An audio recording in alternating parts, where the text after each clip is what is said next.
British Army veteran who's facing deportation to Zimbabwe. Father of two, Joram Nechironga, was served with a deportation order after he was jailed for assault. He's apologised for his actions, which he said were caused by post-traumatic stress disorder after serving in Iraq. Our correspondent, Ben Godfrey, has been to Coventry to meet him.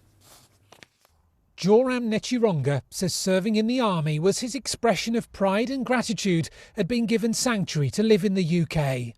But years later, and with a criminal record, he's now at risk of being deported to Zimbabwe. It's a return that fills him with dread. On his last visit to the country in 2006, he claims he was tortured for being a British serviceman. I'll be killed, definitely, or I'll be tortured more and get beaten all the time. It's unfair. After I sacrificed my life for this country, I went to war for this country, and what they can actually do, they don't even consider how I'm suffering.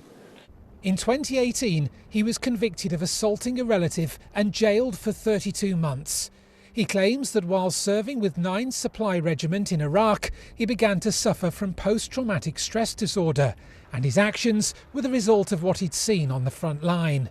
The position now is that we now have at least 3 months from the 22nd of June to do a judicial review. Whether it was by error or by design, they took him from the detention centre and took him to the airport where they wanted to deport him. It had not been for the last-minute intervention on our part again and on the part of the MP.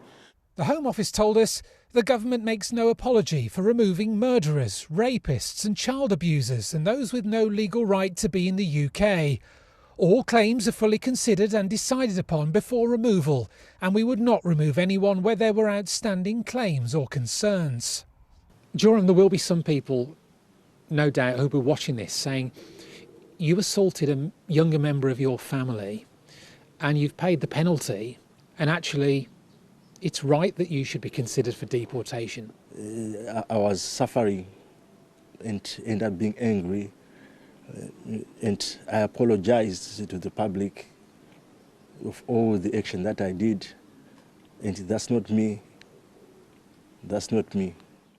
As the 42-year-old receives ongoing treatment for PTSD, his partner Sandra says the anxiety is delaying his recovery.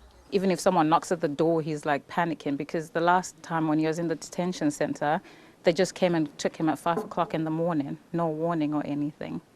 I really wish Home Office would really look into this with an open heart.